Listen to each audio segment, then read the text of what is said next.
Imagine a world where everyone felt completely safe at work, where the people around you truly had your back, Hmm. and where leaders inspired you to be your best self, not just hit targets.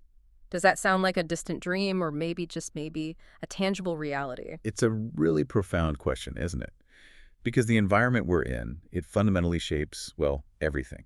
Our behavior, our And well-being. what we can actually achieve together. Exactly. Welcome to the deep dive. This is Business Book Where Breakdowns, we break it down. so you can build up.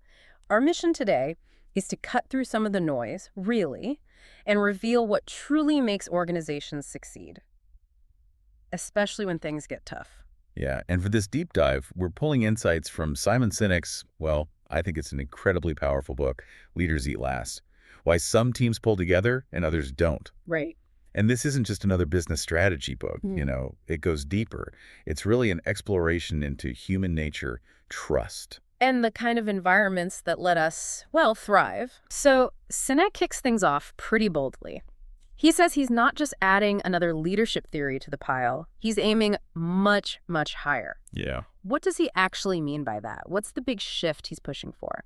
That's a great place to start because what's really fascinating and maybe a bit counterintuitive at first is Sinek's argument that an organization's success, it doesn't just hang on having a clear why. Which people might know from his earlier work. Start with why. Exactly. Leaders Eat Last pushes further. It gets into the who. Mm-hmm. He makes this really compelling case that knowing your people, well, that's just as crucial, maybe even more so. More crucial than the why. That's what he argues, that your people are far more than just, resources to be managed or cogs in a machine. Okay, so caring about people sounds fundamental, I get that. But he claims it's more crucial than professional competence. Isn't that? Well, isn't that a bit controversial? Yeah, Especially today in such a results-driven world. it is. And I think he highlights that tension deliberately. Yeah, He's definitely not dismissing competence, of course not. but he's saying competence alone, it's not enough. Good leaders, real leaders, they have to genuinely care for the people in their charge. So competence gets the job done short term, maybe, but care builds something lasting. That's the idea. Competence handles tasks, sure, but genuine care, that builds the foundation for loyalty, for innovation, for resilience when things get tough. He even brings in John Quincy Adams. Ah, the quote. Yeah. If your actions inspire others to dream more, learn more, do more, and become more, you are a leader. For a sin, that quote just captures the whole essence. It's about empowering growth in people, not just directing their tasks. Okay, so this isn't just nice to have philosophy. Sinek argues this type of leadership, this deep care, it's actually rooted in our biology. Right, exactly right. Our bodies are, well, they're ancient machines, designed tens of thousands of years ago to help us survive a pretty dangerous world. Scarce resources, constant threats. Right. So we're fundamentally wired to perceive danger and seek safety. And this primal wiring leads straight to Sinek's core concept, the circle of safety. The circle of safety. So leaders need to build this kind of protective bubble around their people. What does that achieve, practically speaking? It's about reducing the internal threats. Internal. Like what? Things like office politics, fear of layoffs, that constant grinding internal competition you see in some places. Right. Things that make you watch your back inside the company. Exactly. When that circle is strong, Sinek argues, everyone can focus their energy outwards, dealing with the external challenges, the competition, the market changes. Instead of protecting themselves from each other. Precisely. It fundamentally shifts where our collective energy goes. That makes a lot of sense. You can't be focused and productive if you're constantly feeling insecure or threatened by your own colleagues. Sinek uses the U.S. Marine Corps as a big example. How do they demonstrate this circle of safety? The Marines are, well, a prime example because their entire culture is built on these incredibly strong shared values. Trust and relationships are absolutely paramount. Because the cost of failure is just catastrophic. It can be. Mission success depends entirely on the people and the strength of the bonds between them. That trust is everything. And this is where he tells that incredible story about Captain Mike Drowley, Johnny Bravo. That story really stuck with me. What did he do? So Captain Drowley, an A-10 pilot, he was providing air support in Afghanistan. Ground troops got pinned down, in serious trouble. Uh-huh. He wasn't ordered to do what he did next, but he chose to risk his own life. flew through thick clouds, dangerously low altitude, Oh. fired his main gun until he was out of ammo, then guided his wingman to do the same thing, buying time for the ground troops. 22 soldiers went home alive that night because of him. Incredible. And Sinek highlights his motivation. Yeah, what was his greatest reward? Not a medal, not a bonus. It was meeting the men he saved. He actually credits empathy as his single greatest asset in doing his job effectively. That's such a critical point, isn't it? It kind of flips the script on courage. It's not just some innate trait you either have or you don't. Right. Sinek shows it's often a result, a byproduct of an environment where people feel safe enough, connected enough to take huge risks for the group. Bravery born from belonging, not just individual heroism. Precisely. And this isn't just fuzzy feelings. There's actual biology at play here. Our bodies literally reward us with neurochemicals to encourage these kinds of pro-social, pro-group behaviors. The brain chemistry part. So what are these feel-good chemicals doing? Okay, so first you've got endorphins. Yeah. They basically mask physical pain and give you a bit of a euphoric feeling. Think runner's high. Or even just laughing really hard with colleagues. Exactly. They help us push through hardship. They help us endure together. Okay. Then there's dopamine. Right. Dopamine is the reward chemical. You get a hit when you make progress, achieve a goal. It feels good to tick things off the list, right? Definitely. The bigger the goal achieved, the bigger the dopamine hit. But Sinek warns it's also highly addictive. Like gambling. Yeah, similar mechanism. It can lead to an obsession with just making the numbers, hitting targets, sometimes at the expense of, well, everything else, people, long-term health of the organization. Right. The short-term hit becomes the driver. What else? Then, crucially, oxytocin. This is often called the love hormone or the bonding hormone. It fosters trust, loyalty, empathy. It's released through things like physical touch, a handshake, a pat on the back, but also through acts of generosity or even just witnessing selfless behavior. It makes us feel safe, valued, collaborative. And there's a key interaction with stress, right? Yes, this is critical. Cortisol, our main stress hormone, actually inhibits the release of oxytocin. They're kind of like physiological opposites. Stress pushes us apart, oxytocin pulls us together. Fascinating. And the last one? Serotonin. Sinek calls this the leadership chemical. It's the feeling of pride, of status, but the kind that's earned when others respect and value our contribution to the group. Like the pride you feel when you graduate or get public recognition for good work. Exactly. Or finishing a marathon, getting that medal. It's about earned status, respect, feeling like you belong and are valued by the tribe, so to speak. And then the counterpoint to all these feel-good chemicals is cortisol. Right, the stress hormone, triggered by perceived threats. And crucially, our body doesn't distinguish much between an external threat, like that saber-toothed tiger back in the day. Or an internal threat, like potential layoffs or a toxic boss. Exactly. Job insecurity, office politics, they trigger cortisol too. And chronic cortisol, Sinek really emphasizes this. It makes us more selfish, less empathetic, and it seriously hinders cooperation. This whole chemical cocktail is constantly shaping our behavior and the culture around us. Okay, this circle of safety, fueled by oxytocin and serotonin, it sounds amazing. Almost too good to be true for some workplaces. I can practically hear leaders thinking, yeah, but. He totally anticipates that. The yeah, but dilemma. Right. Yeah, but what about Wall Street? What about the competition? We have to hit these quarterly numbers. They get the idea intellectually, maybe. Putting people first sounds nice, but then the pressure hits and it gets dismissed as soft or impossible to measure the ROI on, So how does Sinek counter that? Does he offer evidence beyond the Marines? He does. He points to things like the Whitehall studies. Ah, yes, those were surprising results, weren't they? Really counterintuitive. They found that it wasn't the top executives with all the responsibility who had the highest stress and worst health outcomes. It was the lower-ranking employees. Why was that? Primarily due to a lack of control over their work and a feeling of insecurity. It proved pretty clearly that these uncomfortable work environments, the ones lacking that circle of safety, they literally harm people's health and, by extension, their performance. So it's anything but soft.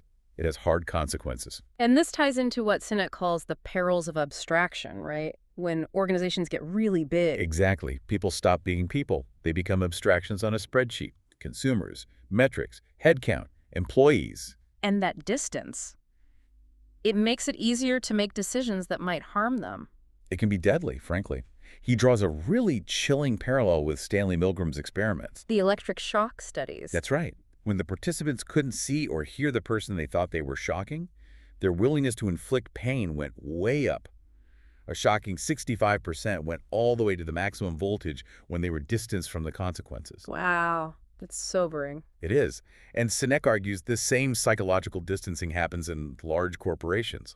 Like the peanut corporation example he gives, shipping products they knew tested positive for salmonella. Yes, prioritizing profit, the numbers over actual lives. Or think about the Titanic, sailing with too few lifeboats because the regulations were outdated and they were just complying with the abstract rule, not thinking about the real human consequences. We see it all the time, don't we? It's easier to feel empathy for one identifiable person suffering. Like Cami Yoder, the specific individual Sinek mentions who was hit by a car. Then for thousands represented by a cold statistic, like the casualty numbers from Syria he also cites. Abstraction numbs empathy. It really does. And Sinek points a finger at the whole shareholder value obsession as a major driver of this abstraction. Popularized by Milton Friedman back in the day. Right. That mindset led to leaders like Jack Welch at GE Neutron Jack, focusing intensely on stock price, famously firing the bottom 10% of managers every year. GE saw huge growth under him, though, didn't they? They did, financially. But Sinek argues a lot of it just mirrored the market boom, and the underlying long-term health and stability of the company suffered. Even Welch himself later called focusing only on shareholder value the dumbest idea in the world. That's quite a turnaround. But Yeah. there are alternatives, right? Companies that didn't follow that path. Absolutely. He contrasts GE with Costco. James Sinegal, a co-founder there, deliberately built a people-first culture. Treating employees like family, good pay, good benefits. Exactly. And what happened? Costco achieved incredibly stable, superior long-term growth compared to GE. It demonstrated that Senegal's philosophy, essentially morale first, performance will follow, isn't just idealistic. It can be a really effective, sustainable strategy. Okay, so this leads to a really critical point Sinek makes about modern life, about our systems being out of balance, these modern addictions. Yeah, he argues we've become addicted. Addicted to that dopamine hit from short-term performance, hitting targets, getting things done quickly, even things like social media likes. Another quick dopamine fix. Right, and the result. We're distracted, maybe lonelier, less capable of sustained commitment or effort. He notes this particularly with younger generations, sometimes struggling with the need for patience, for shared struggle over time. The chemicals that are meant to bond us are getting hijacked, in a way. So given all this, the abstraction, the addiction to dopamine, how do we actually rebuild trust? How do we foster that genuine human connection Sinek says is so vital? He offers practical steps. First one, keep it real. Sounds simple, but it's fundamental. Despite all our tech, deep trust requires real, face-to-face, human interaction. He uses the blog world example, right? People who live online still need to meet in person. Exactly. They still flock to Vegas to actually meet. And he brings in Dunbar's number. The idea that we can only really maintain about 150 meaningful relationships. Yep. Which helps explain why huge, open-plan offices, ironically, can sometimes fail to build real cooperation. They might exceed our natural human capacity for building those close, trusting bonds. It becomes too anonymous. Interesting. So scale matters for human connection. What's another step? Meet the people you help. This one's powerful. How so? Studies show that when employees actually see the tangible, positive impact their work has on real people. He gives examples like university fundraisers meeting the students who got scholarships because of their work. Or radiologists seeing a photo of the patient who scanned their reading. Right. When that connection is made, motivation and performance just skyrocketed. It taps into our inherent need for purpose, which is deeply human. You get that oxytocin boost from seeing you've made a difference. And it's not just about throwing money at people either, is it? He talks about valuing time and energy. Crucial point. Loyalty isn't really bought with just salary and bonuses. It's earned. Earned when leaders invest their own finite resources, their time, their energy to support their people. Showing they genuinely have their backs. Exactly. That act of giving time and energy creates a ripple effect. He tells the story of Barry Wemmeler, the manufacturing company. Instead of layoffs during a downturn, the CEO implemented a furlough program where everyone, including himself, took 4 weeks unpaid leave. Wow. And then employees started spontaneously trading leave time amongst themselves, donating it to colleagues who couldn't afford to lose the pay. That's the kind of care that emerges when leaders prioritize people. That's incredible. Okay, next step. Be patient. This sounds like a tough one for our modern culture. It really is. Building real trust, strong relationships. It just takes time. Sinek throws out a time frame. More than 7 days and fewer than 7 years. Okay, so not instant, but not geological time either. Right. But our culture is so geared towards instant gratification, the dopamine hit again, that we often sabotage the slow, steady process essential for building genuine human connection and trust. You just can't rush it. Makes sense. And the final piece, maybe the cornerstone, integrity matters. Absolutely fundamental. This is the ultimate foxhole test, as Sinek puts it. Would you trust this person with your life? Essentially, yes. True leadership, real trust, lasting loyalty. It all flows from integrity, honesty, accountability. He circles back to the Marines again. It's usually not the mistake itself that gets you kicked out, it's lying about it. Covering it up is worse than the error. Much worse. Hmm. Leaders who tell the truth, even when it's difficult, like Bank of America, eventually coming clean and apologizing honestly about a controversial fee they build, lasting trust, even after a screw-up, integrity is the bedrock. So wrapping this up, we've really seen how Simon Sinek's Leaders Eat Last paints this compelling picture. Genuine leadership is about creating that profound circle of safety. It's about understanding our own biology, our deep need for connection and security. And prioritizing people, real human beings, over abstract numbers or short-term metrics, fostering that culture of trust, empathy, even shared struggle. Yeah, it's a powerful call, really. A call to recognize that systems and metrics are important, sure, but they only work effectively when they're built on a foundation of strong human relationships. That's where true, sustainable success comes from. So as you listening reflect on your own work environment, maybe your own leadership role, here's something to think about. In a world that seems increasingly driven by abstract metrics, by instant results, what steps can you take, maybe starting today, to extend that circle of safety around the people you work with? Yeah, how can you consciously try to cultivate more of that oxytocin, more serotonin in your daily interactions? How can you lead the people, not just manage the numbers? Some powerful questions to consider. Absolutely. And hey, if you found value in this deep dive today, please do like, comment, and subscribe to the channel. It genuinely helps Business Book Breakdowns to grow and reach more people. It really does. And if you want to go deeper into Sinek's ideas, you can grab a copy of Leaders Eat Last. We've put a link in the description below. Definitely worth a read. Thanks so much for joining us for another deep dive from Business Book Breakdowns. We'll see you next time.